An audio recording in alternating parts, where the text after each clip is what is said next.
kita akan bukan saja setakat mengunjungi afiliat-afiliat ataupun program. Kita membawa program bersama kita, yaitu lebih kepada sekarang fokus pada program pembangunan bola sepak. Tepat pagi ini, kabar mengejutkan datang tiba-tiba. Malaysia juga laporkan Indonesia. Nama Erick Thohir disebut-sebut. Apakah PSSI ikut kena ban?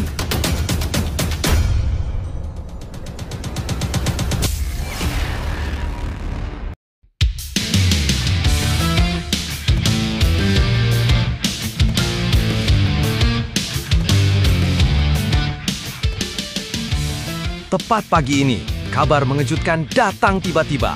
Malaysia juga laporkan Indonesia. Nama Erick Thohir disebut-sebut. Apakah PSSI ikut kena ban? Seperti kita semua ketahui, Federasi Sepak Bola Malaysia, FAM, dijatuhi sanksi FIFA karena terbukti memalsukan dokumen 7 pemain naturalisasi, yakni Gabriel Felipe Arocha, Facundo Thomas Garces, Rodrigo Julian Holgado, Imanol Javier Machuca, Joao Vitor Brandao Figueiredo, John Irazabal Iraurgi, dan Hector Alejandro Hevel Serrano. Menteri Komunikasi Malaysia, Fahmi Mohamad, menanggapi kasus ini dengan menyebut ada pihak yang iri dan takut dengan kebangkitan timnas Malaysia. Menurutnya, dokumen pemain sebenarnya sudah lengkap dan tidak bermasalah sejak awal. FAM sendiri telah mengajukan banding atas sanksi FIFA dan diberi waktu 10 hari untuk melengkapi berkas. Beberapa tokoh, termasuk pemilik Johor Darul Takzim JDT, Tunku Ismail Sultan Ibrahim, juga menuding ada sosok di balik sanksi tersebut. Bahkan muncul spekulasi liar dari warganet yang menuduh Presiden Indonesia Prabowo Subianto, meski hal ini kemudian dibantah. Pada akhirnya, FAM mengakui adanya kesalahan administrasi yang memicu sanksi FIFA, meski mereka menilai keputusan FIFA terlalu cepat diumumkan ke publik sebelum proses banding selesai. Tapi, Mimin minta tolong tonton video ini sampai selesai, agar tidak ada kesalahpahaman yang terjadi. Dan tak bosan-bosan juga, tolong like dan share video ini ke media sosial kalian, agar semua orang tahu apa yang sedang terjadi.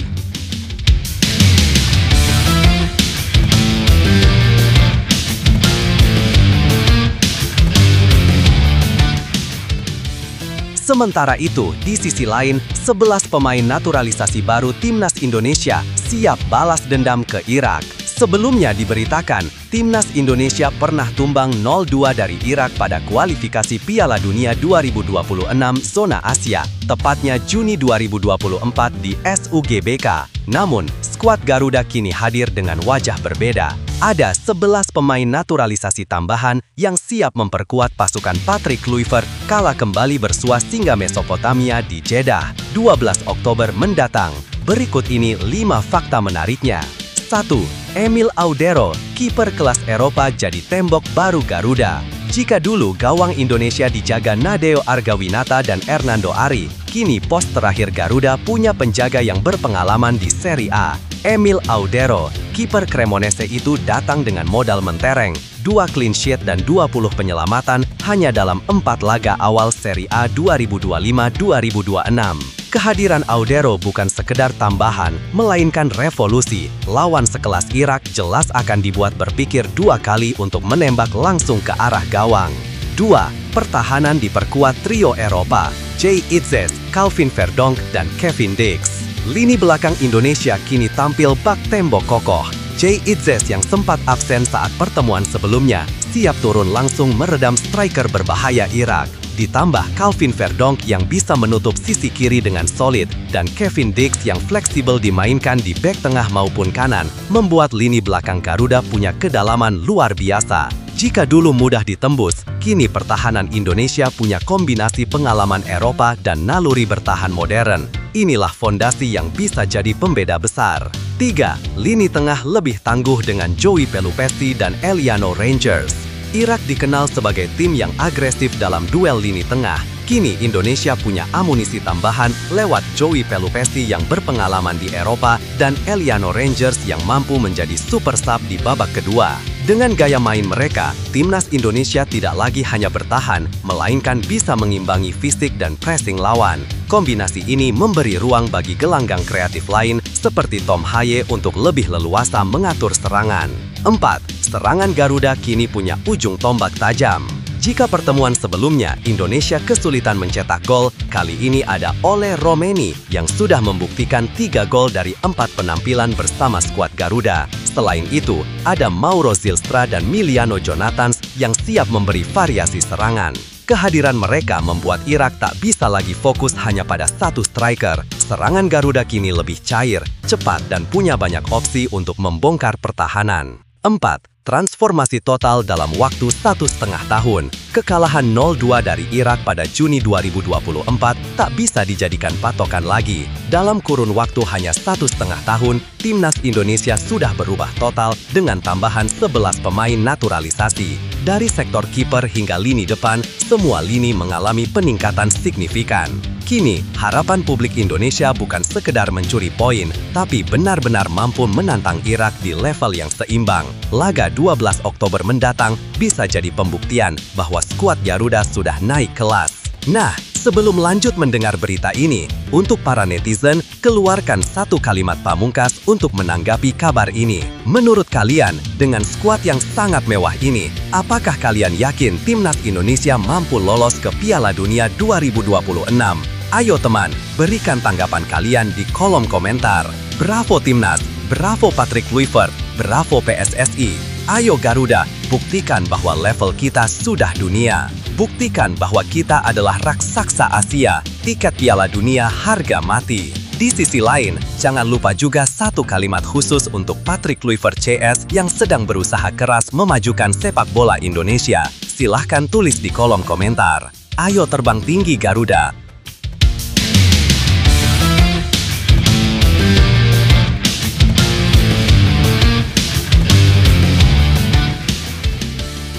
Mari kita lanjut teman-teman.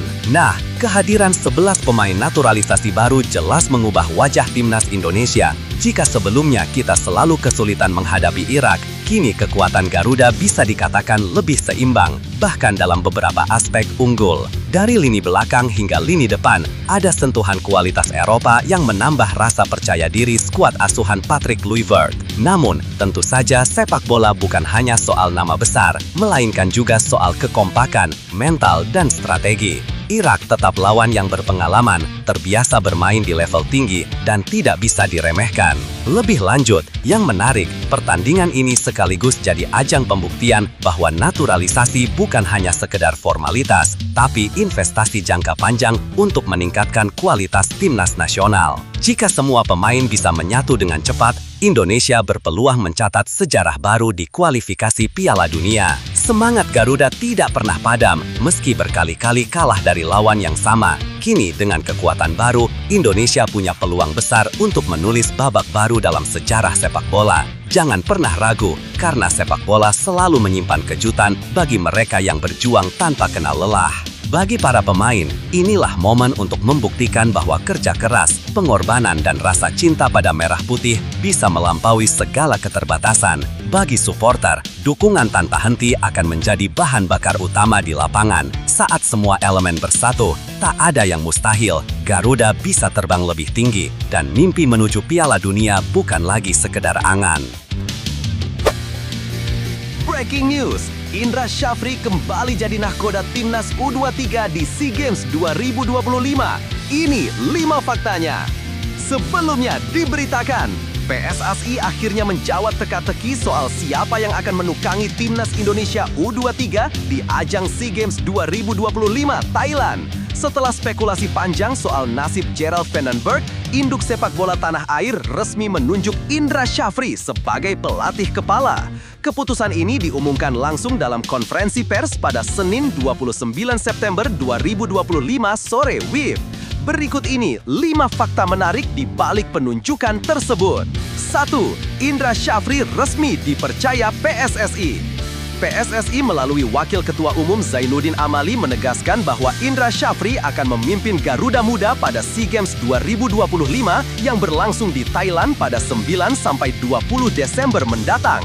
Penunjukan ini bukan sekedar formalitas, melainkan langkah strategis agar timnas U23 kembali kompetitif di pentas Asia Tenggara. Indra disebut punya pengalaman dan mentalitas juara yang dibutuhkan tim. PSSI percaya dengan tangan dinginnya, Garuda Muda bisa kembali memberikan prestasi membanggakan bagi Indonesia di ajang multi-event bergengsi tersebut. 2. Track record juara jadi modal utama. Keputusan menunjuk Indra Syafri bukan tanpa alasan. Pelatih asal Sumatera Barat itu dikenal punya catatan emas di level usia muda. Pada SEA Games 2023 di Kamboja, ia berhasil mengantar timnas Indonesia U22 meraih medali emas setelah 32 tahun lamanya. Prestasi tersebut menjadi salah satu tonggak sejarah besar sepak bola Indonesia. Tak hanya itu, Indra juga pernah mencatatkan sukses bersama timnas Indonesia U19. Ia membawa tim menjuarai Piala AFF U19 pada 2013 serta kembali mengulanginya pada 2018. Rekam jejak ini menjadi bukti nyata bahwa dirinya piawai membangun tim berkarakter juara. 3. Nasib Vandenberg resmi diputuskan. Penunjukan Indra Syafri otomatis menjawab nasib Gerald Vandenberg, pelatih timnas U23 sebelumnya. Selama beberapa pekan terakhir, PSSI memang sempat melakukan evaluasi terhadap kinerjanya. Direktur Teknik PSSI, Alexander Zwiers, bahkan melakukan review mendalam soal performa ex-pemain Belanda itu. Kini semuanya jelas, dengan segala pertimbangan, Vandenberg resmi digantikan. PSSI menilai momentum ini tepat untuk mengembalikan tongkat estafet kepelatihan ke sosok yang sudah terbukti bisa memberikan hasil nyata untuk sepak bola Indonesia. 4. Kegagalan di turnamen jadi faktor penentu. Performa Vandenberg bersama timnas U23 bisa dibilang mengecewakan. Di Piala AFF U25 2025, Indonesia hanya mampu menjadi runner-up. Lebih buruk lagi, Garuda Muda gagal menembus Piala Asia U23 2026 karena hanya finish di posisi kedua babak kualifikasi. Hasil tersebut menuai kritik tajam dari publik, bahkan tekanan agar PSSI segera bertindak kian menguat. Situasi inilah yang membuat federasi tak bisa menunda keputusan. Akhirnya, evaluasi pun berujung pada pemecatan Vandenberg dan penunjukan kembali Indra Syafri. 5. Harapan baru di SEA Games 2025. Dengan kembalinya Indra, publik tentu berharap besar timnas U23 bisa tampil lebih solid dan kompetitif. Apalagi pelatih berusia 61 tahun itu dikenal dekat dengan para pemain muda, serta punya filosofi sepak bola menyerang yang atraktif. Momentum ini juga dianggap sebagai peluang emas untuk mengembalikan kepercayaan diri Garuda Muda setelah kegagalan sebelumnya. Jika Indra mampu mengulang sukses di Kamboja 2 tahun lalu, bukan mustahil Indonesia kembali meraih medali emas dan mempertegas dominasi di kawasan Asia Tenggara. Lebih lanjut, penunjukan kembali Indra Syafri sebagai pelatih timnas U23 bisa dibilang langkah aman sekaligus strategis dari PSSI. Dalam situasi di mana kepercayaan publik sedang menurun akibat hasil buruk di era Gerald Vandenberg, federasi butuh sosok yang bukan hanya berpengalaman, tetapi juga punya kedekatan emosional dengan sepak bola Indonesia. Indra sudah membuktikan berkali-kali bahwa ia mampu menghadirkan prestasi di level usia muda, sekaligus memberi harapan baru ketika tim sedang terpuruk. Namun, penunjukan ini juga membawa tantangan besar. Ekspektasi publik terhadap Indra begitu tinggi, apalagi ia pernah mempersembahkan medali emas SEA Games 2023. Artinya, setiap hasil kurang memuaskan di Thailand nanti bisa langsung mengundang kritik. Di sisi lain, Indra harus membangun tim dalam waktu relatif singkat dengan kombinasi pemain muda dan naturalisasi. Situasi ini sebenarnya menjadi ujian penting bukan hanya untuk Indra, tapi juga PSSI dalam hal konsistensi program pembinaan. Jika dikelola dengan baik, SEA Games 2025 bisa menjadi titik balik sekaligus ajang pembuktian bahwa sepak bola Indonesia sudah semakin matang dalam memadukan talenta lokal dengan sistem manajemen modern. Inilah saatnya seluruh elemen sepak bola Indonesia bersatu memberikan dukungan penuh. Kembalinya Indra Syafri bukan hanya soal pergantian pelatih, tetapi tentang menghidupkan kembali semangat juang Garuda Muda. Dukungan supporter, kerja keras pemain, dan konsistensi dari federasi akan menjadi kunci keberhasilan di SEA Games 2025. Kita pernah membuktikan bisa mengakhiri penantian panjang medali emas pada 2023, maka tak ada alasan untuk tidak percaya kali ini. Dengan persiapan yang matang dan mental pantang menyerah, mimpi meraih kejayaan kembali bisa menjadi kenyataan.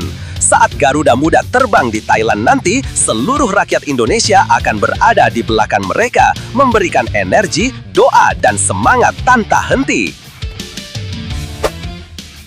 Alex Pastor buka-bukaan soal peluang Timnas Indonesia ke Piala Dunia 2026.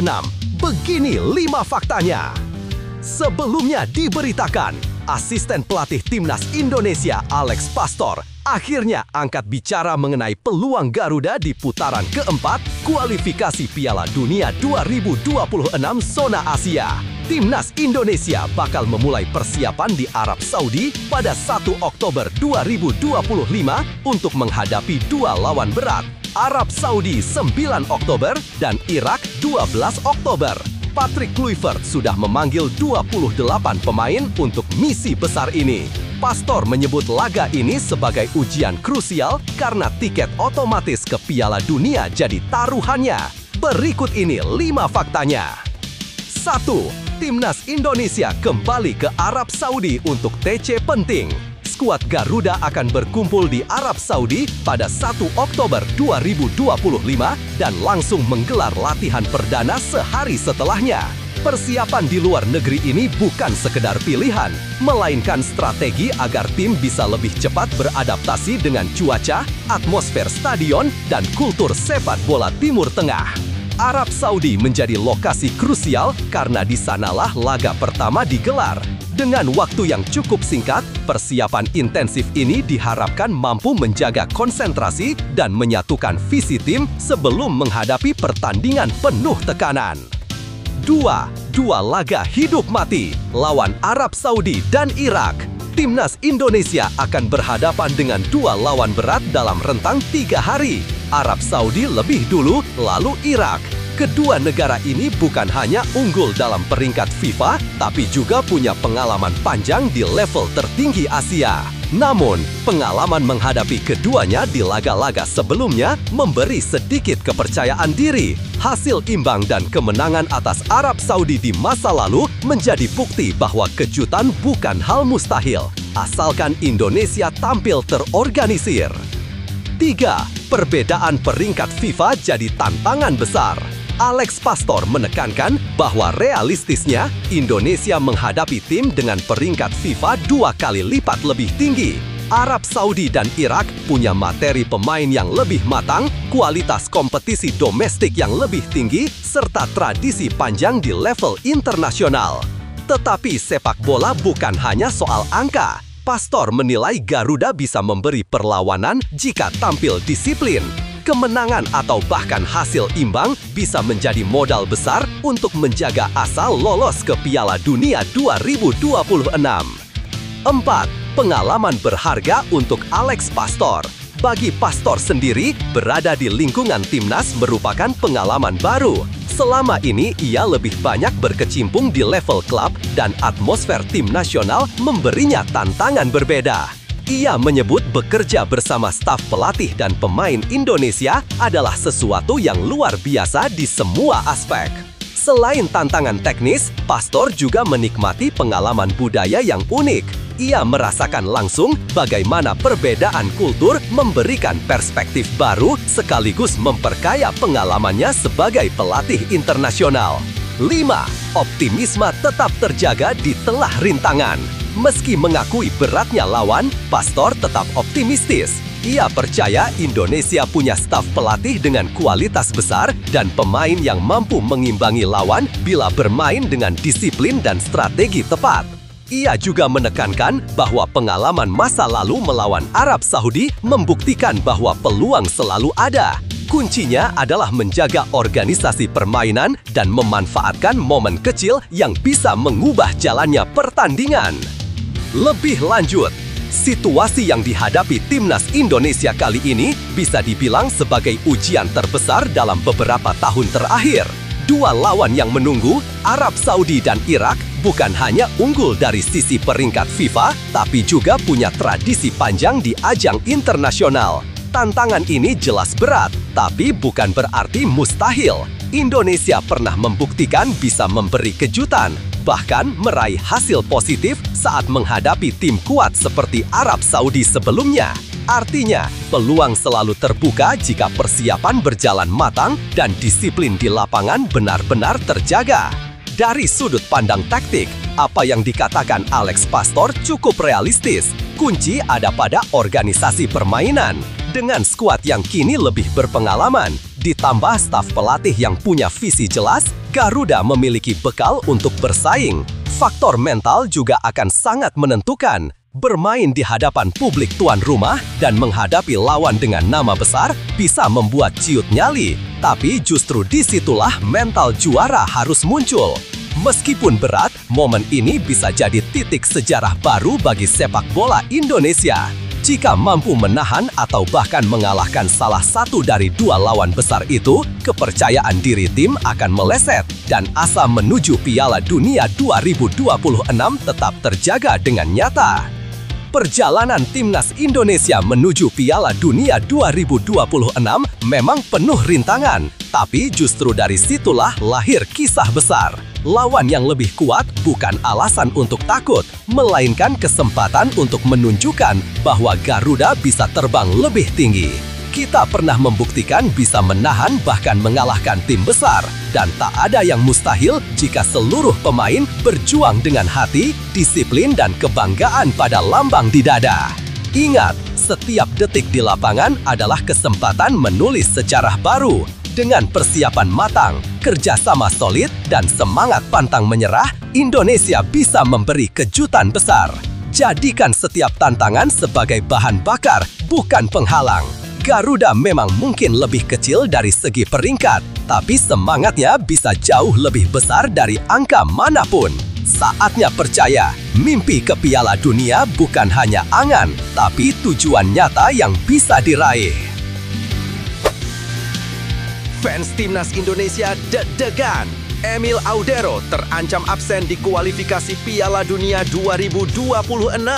Sebelumnya diberitakan, media Italia Calcio Cremonese membocorkan kondisi terkini Emil Audero yang mengalami cedera otot saat membela klubnya di Serie A. Kiper andalan timnas Indonesia itu bahkan disebut berpotensi absen dalam ronde keempat kualifikasi Piala Dunia 2026. Lantas, bagaimana detailnya? Berikut 5 faktanya. 1. Cedera saat pemanasan. Kabar mengejutkan datang saat Cremonese menghadapi Como 1907. Emil Audero tiba-tiba harus menepi hanya beberapa menit sebelum laga dimulai karena merasakan nyeri otot di bagian fleksor. Posisinya pun langsung digantikan Marco Silvestri. Situasi ini membuat fans timnas Indonesia langsung khawatir, apalagi Audero sedang dalam performa gemilang setelah mencatat 9 penyelamatan brilian melawan Hellas Verona sebelumnya. 2. Belum ada pernyataan resmi klub.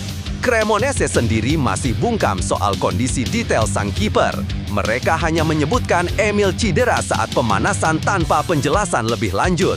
Namun, laporan Calcio Cremonese mengungkapkan cedera tersebut sebenarnya tidak tergolong serius. Meski begitu, para supporter tetap dibuat deg-degan karena ketidakpastian ini datang di momen genting. 3. Terancam absen lawan Inter Milan. Jika jadwal berjalan normal, Emil Audero harusnya tampil dalam laga besar melawan Inter Milan di San Siro 4 Oktober 2025. Sayangnya, kondisi cederanya membuat peluang tampil sangat tipis. Menghadapi Inter tentu bukan sekadar laga biasa, tapi juga pertarungan prestise Cremonese di Serie A. Kehilangan Emil berarti kehilangan salah satu tembok pertahanan utama mereka. 4. Bisa absen 2-3 pekan. Menurut laporan media Italia, pemulihan Emil paling tidak butuh waktu 2 pekan. Bahkan jika kondisinya memburu, ia bisa absen hingga 20 hari.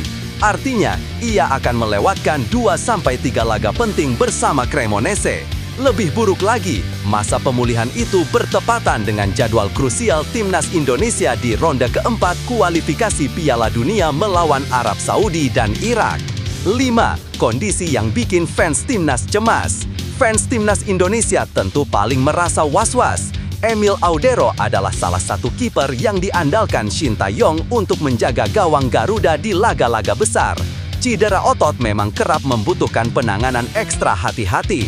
Sekalipun ringan, butuh waktu cukup lama agar pulih sepenuhnya. Jika Emil absen, peluang timnas menghadapi lawan berat seperti Arab Saudi bisa terganggu. Lebih lanjut, situasi ini memang membuat jantung para penggemar timnas Indonesia berdebar lebih kencang. Kehilangan Emil Audero di momen penting tentu bukan kabar yang diharapkan, apalagi ia baru saja menunjukkan kualitasnya sebagai kiper kelas Eropa. Namun di balik rasa khawatir, ada pelajaran bahwa timnas tidak boleh hanya bergantung pada satu sosok. Masih ada opsi lain yang bisa disiapkan, baik dari pemain pelapis di klub maupun kiper muda yang tengah berkembang. Cedera adalah risiko yang selalu menghantui pemain profesional. Justru dari kondisi seperti ini, sebuah tim diuji kedalaman dan fans diuji kesabarannya. Jika Emil harus absen, dukungan publik tetap dibutuhkan agar semangat tim tidak goyah. Timnas Indonesia sedang berada di jalur penting menuju Piala Dunia, dan perjalanan besar itu seharusnya menjadi tanggung jawab kolektif, bukan hanya satu pemain. Jangan biarkan kabar cedera Emil Audero membuat semangat kita runtuh. Justru di momen seperti ini, timnas Indonesia membutuhkan dukungan penuh dari para pendukungnya. Kita tahu, jalan menuju Piala Dunia 2026 tidak pernah mudah. Akan selalu ada ujian, entah cedera pemain inti, lawan berat, atau situasi tak terduga. Namun, setiap ujian bisa jadi bahan bakar semangat. Ingat, timnas Garuda bukan hanya milik satu orang pemain, tapi milik seluruh bangsa. Jika Emil harus absen, ini kesempatan bagi kiper lain untuk membuktikan diri. Dari dulu, Indonesia selalu melahirkan talenta-talenta yang siap tampil saat diberi kepercayaan. Mari kita percaya pada proses, percaya pada kerja keras tim, dan terus memberi energi positif. Dukungan supporter bisa menjadi kekuatan tambahan di lapangan. Apapun yang terjadi, Garuda akan tetap terbang tinggi jika semua berdiri bersama. Comeback yang dinanti, PSSI turunkan utusan khusus demi pulihkan Ole Romeni untuk Timnas Indonesia. Sebelumnya diberitakan, Timnas Indonesia tengah bersiap menghadapi putaran keempat kualifikasi Piala Dunia 2026 zona Asia. Salah satu sosok yang paling ditunggu adalah striker naturalisasi Ole Romeni yang sempat mengalami cedera serius. PSSI bahkan mengirimkan pelatih fisik hingga dokter khusus untuk memastikan sang penyerang bisa kembali bugar. Berikut ini 5 fakta penting soal comeback Ole Romeni. 1. Ole Romeni jadi senjata utama Garuda. Romeni disebut sebagai kunci di lini depan skuad Garuda. Sejak bergabung dengan Timnas Indonesia, ia berhasil mencetak 3 gol hanya dalam 4 penampilan. Produktivitas ini membuat Patrick Kluivert dan staf pelatih menaruh harapan besar kepadanya. Kehadirannya di lapangan dianggap mampu memberi warna berbeda dalam serangan, terutama ketika menghadapi tim kuat seperti Arab Saudi dan Irak. Namun, cedera membuat perannya kini digantungkan pada kondisi pemulihan. Situasi ini membuat publik menanti dengan penuh cemas apakah striker Oxford United tersebut bisa kembali tepat waktu.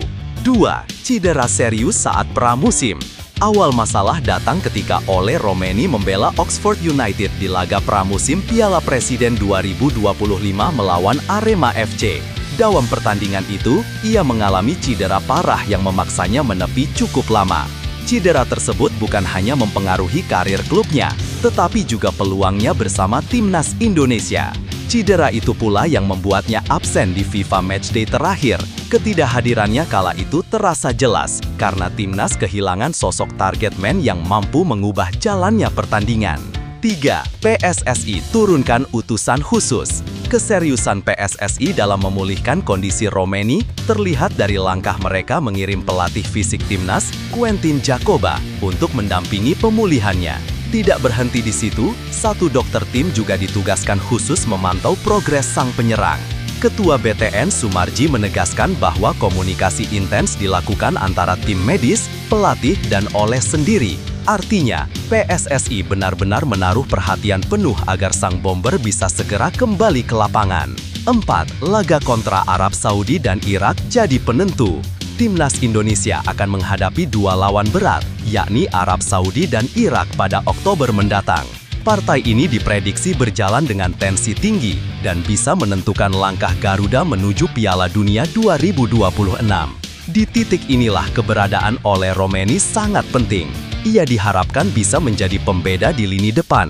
Namun, keputusan akhir mengenai apakah ia akan dimainkan tetap berada di tangan Patrick Kluivert setelah mempertimbangkan kondisi fisik dan performanya pasca cedera. 5. Harapan besar di pundak Ole Romeni. Meski Sumarji realistis melihat kondisi Ole yang belum sepenuhnya fit, ia tetap berharap sang pemain bisa memberi kontribusi nyata. Apalagi, striker kelahiran Nijmegen ini dianggap cocok dengan skema serangan timnas Indonesia. Namun, semua keputusan final baru akan diambil saat skuad berkumpul di Jeddah. Ole diharapkan bukan hanya sekedar sembuh, tapi juga siap bertarung di level tertinggi. Kehadirannya bisa menjadi dorongan moral sekaligus senjata ampuh bagi Garuda Nusantara. Lebih lanjut, situasi yang dihadapi timnas Indonesia ini memang penuh dilema. Di satu sisi, kehadiran Ole Romeni sangat diperlukan karena kualitas dan insting golnya sudah terbukti. Namun di sisi lain, cedera yang dialaminya bukan hal sepele dan pemaksaan bisa berisiko memperburuk kondisi jangka panjang. PSSI sudah menunjukkan keseriusannya dengan mengirimkan pelatih fisik dan dokter khusus, sebuah langkah yang jarang dilakukan sebelumnya. Hal ini memperlihatkan betapa besar harapan yang ditaruh kepada sang striker. Jika Ole benar-benar bisa pulih tepat waktu, ia bisa menjadi tambahan tenaga luar biasa di lini depan, terutama menghadapi lawan sekelas Arab Saudi dan Irak yang punya pertahanan solid. Tetapi, kalaupun ia harus absen atau hanya bermain terbatas, ini bisa jadi momentum bagi pemain lain untuk unjuk gigi dan membuktikan diri. Pada akhirnya, kesehatan pemain tetap harus jadi prioritas utama, karena perjalanan menuju Piala Dunia masih panjang dan membutuhkan kontribusi penuh dari semua pilar tim. Apapun kondisi yang dihadapi sekarang, timnas Indonesia tetap punya peluang besar untuk melangkah jauh. Cedera Ole Romeni memang jadi ujian, tapi justru di saat seperti inilah kekuatan sejati sebuah tim diuji. Sepak bola bukan hanya tentang satu pemain, melainkan soal kebersamaan, strategi, dan tekad yang dibawa seluruh skuad ke lapangan. Bagi Ole sendiri, perjalanan comeback ini bisa jadi bukti ketangguhan dan mental juara. Setiap pemain besar pernah mengalami masa sulit, namun yang membedakan adalah bagaimana mereka bangkit kembali. Dukungan penuh dari PSSI, pelatih, rekan setim, dan tentu saja para supporter bisa menjadi bahan bakar semangatnya. Bagi fans, jangan pernah lelah memberi doa dan dukungan. Suara kalian di stadion, semangat di media sosial, dan keyakinan kalian bisa menjadi energi tambahan yang luar biasa bagi para pemain. Ingat, mimpi menuju Piala Dunia 2026 bukan sekedar impian, tapi tujuan nyata yang bisa diraih bersama. Garuda pasti bisa terbang lebih tinggi.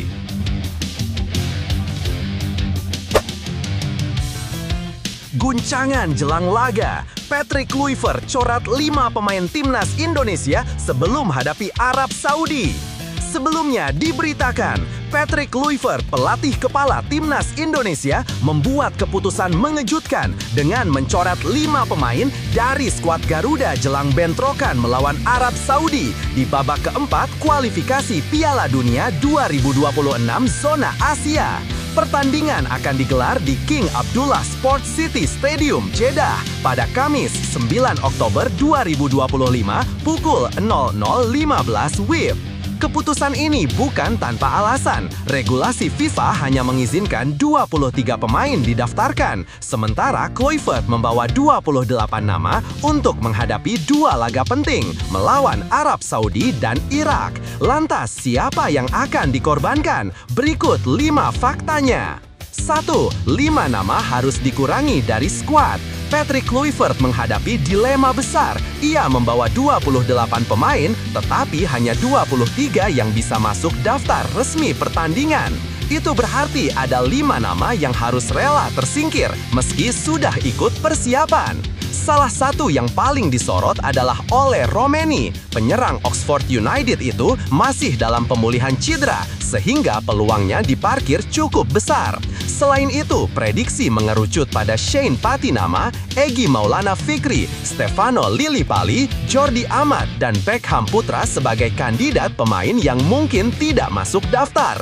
Namun, semuanya tetap bergantung pada kondisi terkini menjelang laga. 2. Laga penentu menuju Piala Dunia 2026. Posisi Indonesia kini benar-benar diambang sejarah. Tim Garuda bisa memastikan tiket ke Piala Dunia 2026 jika mampu finish sebagai salah satu yang terbaik di grup B babak keempat kualifikasi. Namun jalannya tidak akan mudah. Arab Saudi yang tampil di kandang sendiri jelas jadi lawan berat. Selain itu, faktor kebugaran juga jadi sorotan karena banyak pemain abroad baru bisa bergabung dengan skuad hanya 2 hari sebelum laga. Situasi ini membuat persiapan Indonesia tidak bisa maksimal. 3. Arab Saudi jadi ujian pertama yang berat. Pertandingan pertama melawan Arab Saudi akan jadi ujian sesungguhnya bagi pasukan Kluivert. King Abdullah Sport City Stadium bukan hanya megah, tetapi juga angker bagi tim tamu karena atmosfer supporter yang luar biasa.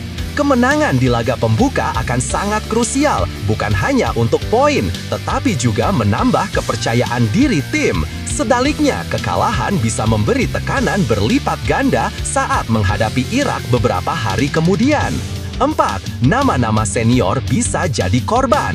Meski nama-nama seperti Stefano Lillipali dan Jordi Amat sudah lama menghiasi skuad Garuda, posisi mereka kini terancam. Kluivert tampaknya ingin memberikan ruang lebih banyak bagi generasi muda. Keputusan mencoret pemain senior tentu tidak mudah, namun strategi jangka panjang jelas mengarah pada regenerasi dan adaptasi gaya main modern. Situasi ini membuat publik penasaran siapa yang akhirnya dipilih Kluivert untuk tetap bertahan. 5.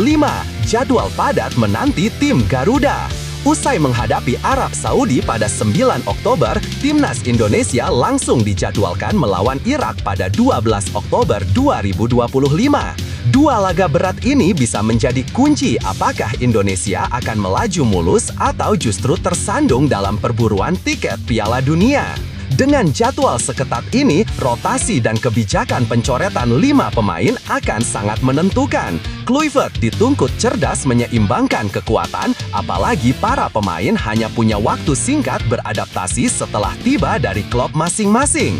Lebih lanjut, situasi yang sedang dihadapi Timnas Indonesia jelang laga melawan Arab Saudi ini bisa dibilang penuh dilema sekaligus ujian kedewasaan bagi skuad Garuda. Patrick Kluivert harus membuat keputusan pahit dengan mencoret 5 pemain, padahal semua yang dipanggil tentu ingin memberi kontribusi di lapangan. Namun regulasi hanya mengizinkan 23 nama, sehingga ada yang harus berkorban demi kepentingan tim. Di sisi lain, langkah ini juga menunjukkan bahwa persaingan di dalam skuad semakin ketat. Pemain tidak bisa lagi hanya mengandalkan nama besar atau status senior, karena performa dan kondisi terkini menjadi faktor utama yang dilihat pelatih. Hal ini justru sehat untuk membangun mentalitas kompetitif yang dibutuhkan Indonesia jika ingin menembus level Piala Dunia. Tantangan makin berat karena lawan pertama adalah Arab Saudi yang bermain di kandang sendiri dengan dukungan penuh supporter.